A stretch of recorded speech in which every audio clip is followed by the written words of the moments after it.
While everybody is focused on the S&P 500 and QQQ, there is one ETF that beat them in 2025 and could beat them for 2026. That ETF is AOTG, which is the AOT Growth and Innovative ETF. This ETF we're going to be talking about today. We're going to do a deep dive and we're going to be talking about seeing if it could be one that you may want to put in your portfolio, or maybe you kind of set aside and just invest in those indexes. This video is purely educational content. It should not be considered personal finance advice. I'm not a licensed financial advisor and I don't know your financial situation, risk tolerance, or even investment goals. Past performance doesn't guarantee future results, and always do your own research and consider consulting with a qualified financial professional before making any investment. All right, let's get on to the video.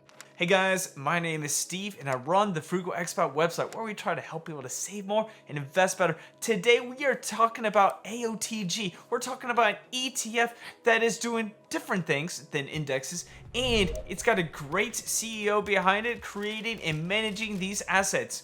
Now let's talk about a little bit about AOTG and see why this could be one for 2026. Now AOTG is a little bit different than VOO.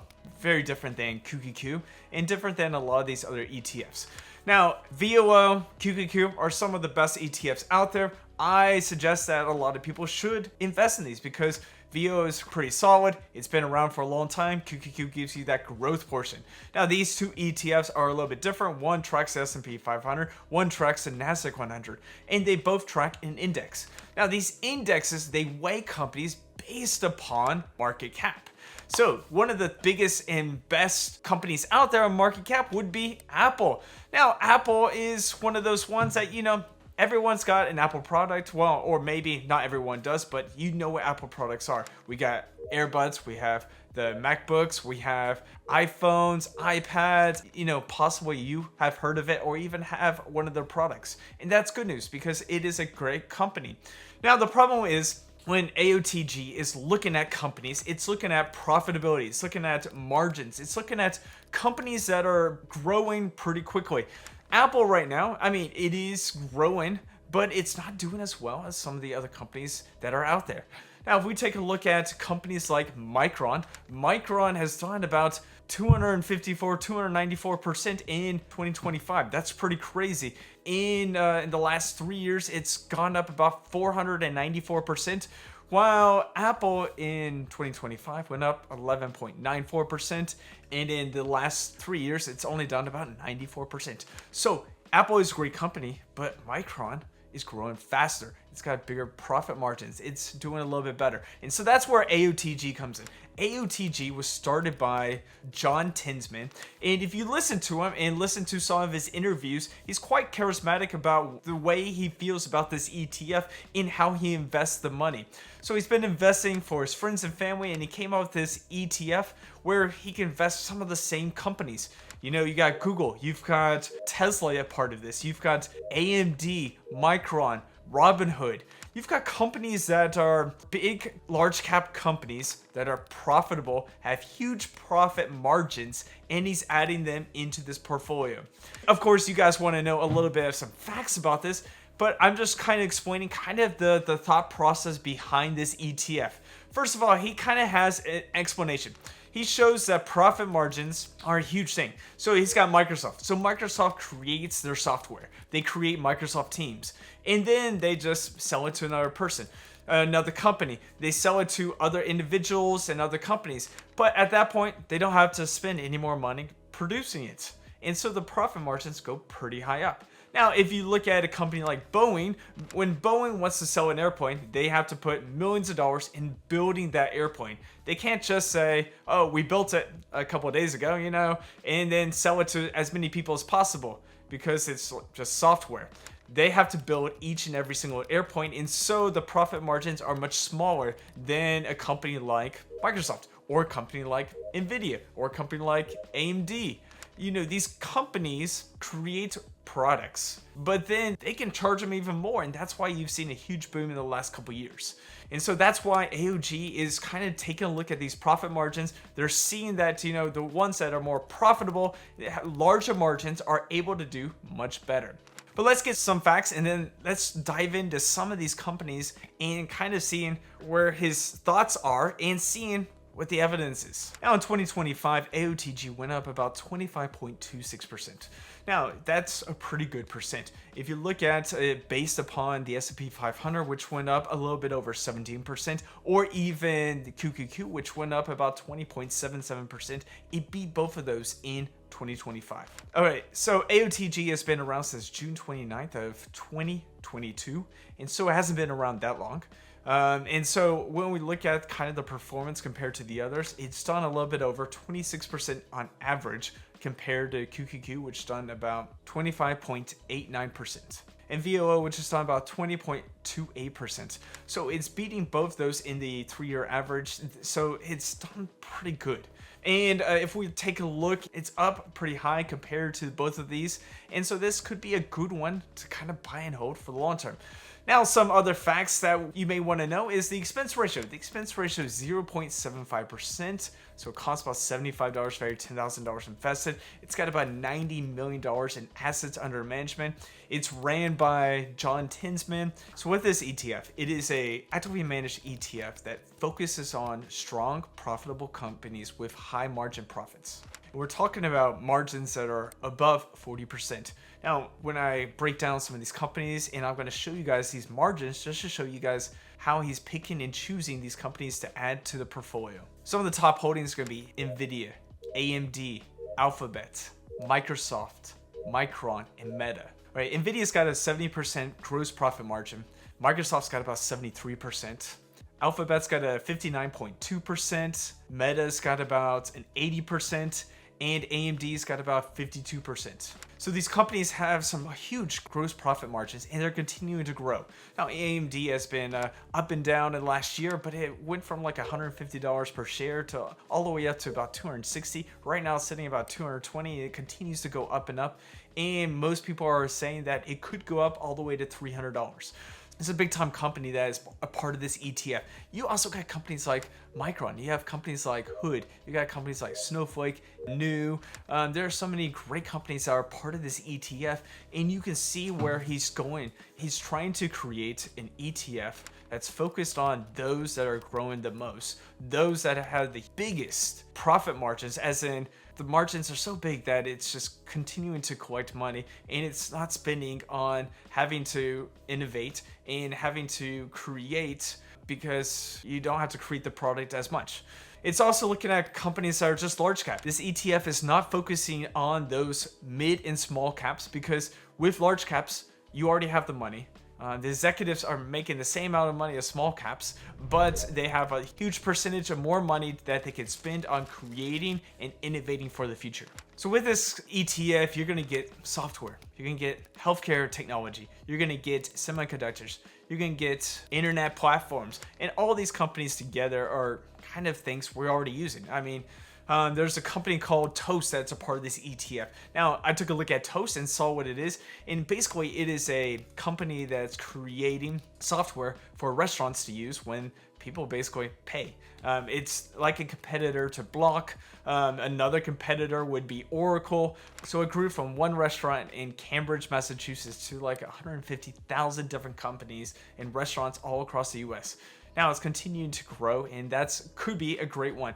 Now it's another software that people are selling. So you created one, and it made it simple and easy for restaurants to use, and so now people are using it. Now, companies that AOTG avoids were those companies that have low profit margins, like a Boeing.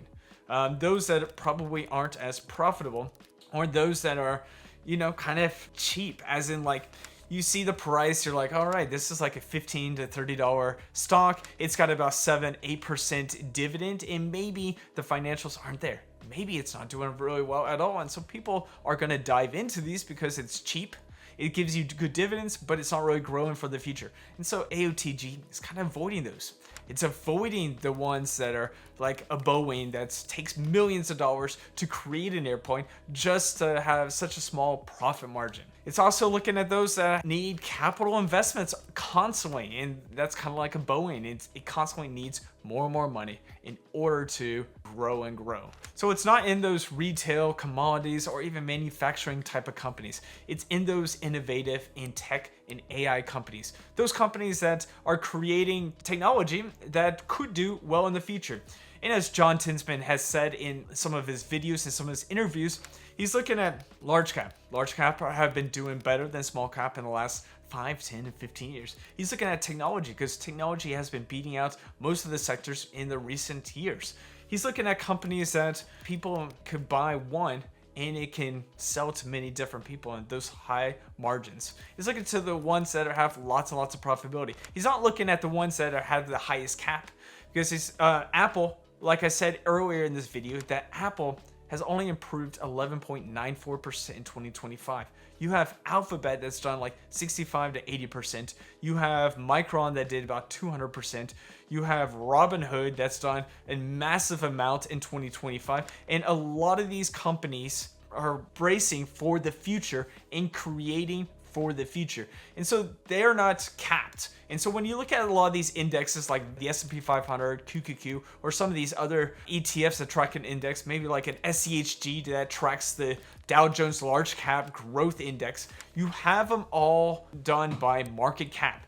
Now, John Tinsman, he may not be like a savant, but this guy is creating and he's realizing and he's looking, he's like, all right, let's take a look at profitable companies. Let's look at ones that are maybe not the biggest cap, but that are large cap, but may not be the market cap. And so if we had an index or an ETF that ranks some of the fastest growing companies, kind of based upon kind of that factor, then those could be the ones in this ETF. And that's what AOTG is aiming for. They're aiming for the ones that have the most potential to grow for the future. And they're not just like trading out every single company like in a 72% turnover ratio, like an SPMO. They're looking at the future. They're wanting to buy and hold for the future.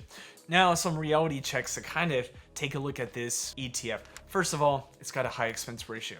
Now, I don't know about you guys, but I have talked about expense ratios before. We have to make sure those expense ratios kind of allow us to actually grow our money more. Now, if we look at QQQ, so QQQ did about 20% over 2025, but it's averaging about 25%, 25.89% over the last 3 years compared to AOTG, which is doing a little bit over 26%. Should the expense ratio of AOTG kind of warrant us to kind of move away from an index to something that's maybe doing 1% better? That's the question you got to ask. Now, if AOTG was doing like 50% returns versus QQQ, which is doing 25% returns, then you may have to wonder, that may be an easier switch. But right now, they're kind of marginal, and maybe earlier in the year, it was doing better. But that's because, there were some dips in November, dips in October, dips in December, and so that probably hurt the growth of AOTG compared to like a simple index like QQQ. Some other concerns we may have is kind of the profitability versus value. Now, John Tinsman prefers kind of the profitability versus value, and that's because, sometimes value funds may not do well. And that makes sense because maybe they're not growing as fast. And as you can see in the past, these tech that are growing faster and faster are doing much better in performance alone compared to some of those value companies. Berkshire Hathaway is one of the best value companies out there, and it does pretty well. And the thing is, it's stable, it's consistent. But when we're looking at possibly growing our portfolio, maybe people may switch to more of a growth fund or growth company. And that could be something that you may want to choose. Some people are going to choose value over profitability, and some people are going to choose profitability over value. And that's going to be a dilemma. That's going to be a risk. Another risk could be the smallness of the fund. Now, this company is quite new. The fund only has about $90 million in total assets. Now, John Tinsman has put in about $1 million or a little bit more into this fund itself. And so he is an investor. He believes in this product. So you got to ask yourself, should I believe in the product as well? Now, I think as I listen to him, as I watch interviews, I'm convinced that he knows what he's doing. I'm convinced this could be a possibility of a great fund. I'm convinced that maybe in the near future, his expense ratios will come down as the fund grows, and it kind of takes over of why he's doing what he's doing. Another one could be the active manager versus passively. A lot of people it's easy just to go with a passive simple index fund. I mean, VOO has an expense ratio of 0.03% and it's performing pretty well over the long term. QQQ is passive. It's dropped its expense ratio from 0.20% to 0.18%, and so it's getting cheaper and still growing for the future. These two ETFs are great passive ones. Now, actively managed, we don't know how they'll do, and obviously not all active managers are built the same. You have Peter Lynch from Fidelity Magellan Fund that did really well, but a lot of active managers maybe not do well. Kathy Wood, she does okay. She's quite famous, but I mean, is she the best? I mean, she puts in a lot of unprofitable companies that kind of tank the ETF, and so it may not be the best. And so that's what you got to think about. Should you choose active management versus passive? That's your choice. And, you know, of course, if a bubble does burst with the AI boom and technology, we may see a huge dip with this ETF. That is a huge risk. So you got that risk reward. So the question is, should you invest in AOTG? Here's the verdict. If you don't mind the high fees, if you're all into profitable companies and kind of the companies that they're investing in, if you have a long-term time horizon, if you're looking for maybe something to kind of add a little bit something else into your portfolio, maybe a little bit diversity, maybe something that's not tracking the indexes, this could be one. If you're comfortable with a small ETF, and if you're looking for more concentrated in some of those top profitable margined companies, this could be an ETF for you. It's really cheap right now. It's sitting at about $55, $56, $59, depending on when you watch this. It does have a high expense ratio, but if you are looking for an ETF that's got more liquidity, cheaper expense ratio, more of a history, larger fund, as in like more assets under management, and possibly something that's a little bit more conservative, this may not be the fund for you. Now, if I had my own opinion, I kind of like the way the CEO, John Tinsman, talks. I kind of like his charisma. I like his thought process. I'm kind of interested in the way he's kind of creating this portfolio, and so it really has me intrigued with this ETF. Will I invest in it? Well, I think this could be on one of my buy lists because it is just something interesting, something different. The only thing that really scares me off is the expense ratio and some active management. But kind of the thoughts he had, I mean, Apple, you can see it's on the top of all the indexes, but it's not really doing as well. It's actually underperforming the S&P 500. It's underperforming a lot of the indexes. But companies that I've kind of really like, I mean, I like Micron, I like AMD, I like Nvidia. I like some of these chip companies. I'm kind of liking, you know, I mean, Alphabet is doing a lot in the recent, and people just continue to kind of overlook them. And so there's some great companies out there that maybe people are overlooking. There's some companies out there that maybe people aren't even thinking about, like Hood, as in Robinhood. Robinhood has been innovating, creating, and it's getting a lot of money coming into it, and you can see it soaring. But here's the thing. Do your own research. Ask your financial advisor. Let me know what you think. Do you like AOTG?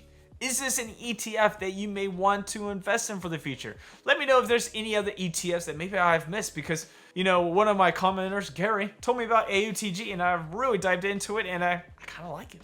Thank you, Gary, and thank you for your questions and thank you for your thoughts. All right, let me know in the comments and maybe I'll make a video of one of your comments. All right, I'll see you guys in our next video.